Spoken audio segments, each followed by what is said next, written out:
biodiversité.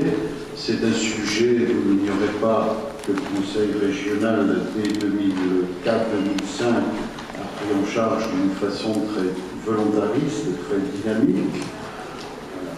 Nous avons, dans cette région, fortement progressé. Nous considérons que ce sujet fait partie de nos obligations, dans la mesure où on ne peut pas concevoir aujourd'hui le développement économique, la formation, l'aménagement, le développement des territoires, sans que cette question de biodiversité ou les questions plus largement engagées autour de la thématique environnementale puissent être ignorées ou mises de côté. Donc l'ensemble des politiques doivent être transversalisées, en quelque sorte, irriguées par ces concepts que pose l'environnement, la biodiversité, qui sont des questions de devenir de la planète et de l'humanité. Par conséquent, progressivement, alors bien sûr, il y a des points d'affrontement entre les politiques d'aménagement du territoire et les sujets de biodiversité. On en a dans ce département de Moselle, on en a en Lorraine.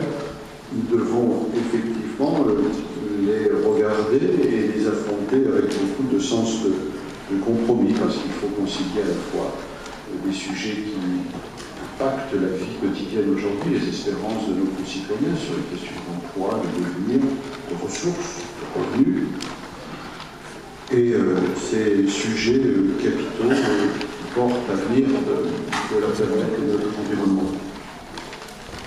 Sous l'autorité et l'engagement de Daniel Béguin, je l'ai dit, la politique régionale a été très significative depuis 2005. C'est un fort engagement sur la biodiversité. On était, je crois, Daniel, la première région à mettre en place une réserve naturelle régionale. Il y en a 6 aujourd'hui, sur 1300 hectares, un certain nombre de communes, une vingtaine, 18 je crois. 2 projets sont en gestation.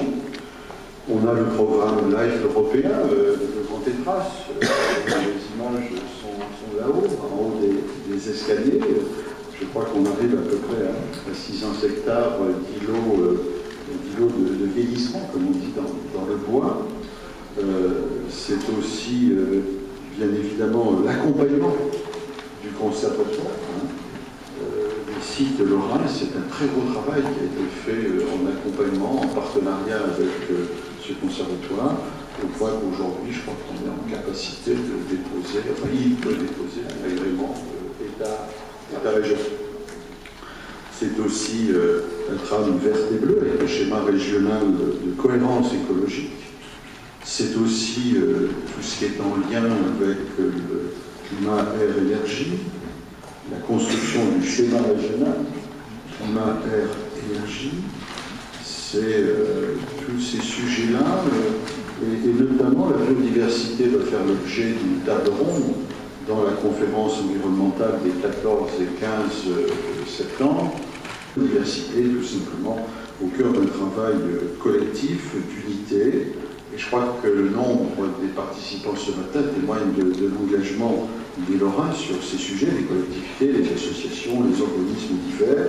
Nous sommes tous impliqués sur ces sujets. Donc, en tout cas, moi j'ai le sentiment, et vous le direz peut-être au long de la journée, si le Conseil régional a fait son travail dans ce domaine, moi j'ai le sentiment, en tout cas, quand on compare même d'ailleurs ce que fait cette région à d'autres, on ne peut pas dire qu'on soit dans la partie basse du tableau. C'est à la fois par l'initiative du Conseil régional, mais surtout grâce à vous, qui êtes sur le terrain, en responsabilité de proximité, donc il faut continuer dans ce domaine. Je crois que... Et puis il y a une dimension régionale, c'est-à-dire transfrontalier, puisque nous sommes nous dans cette réalité-là, en partenariat avec Savoie, Lorrain, Rhénan-Palatin, Grand Duché du Luxembourg et Wallonie. Donc voilà, merci en tout cas pour le travail qui est fait au service de ce sujet qui importe sur l'ensemble de notre territoire.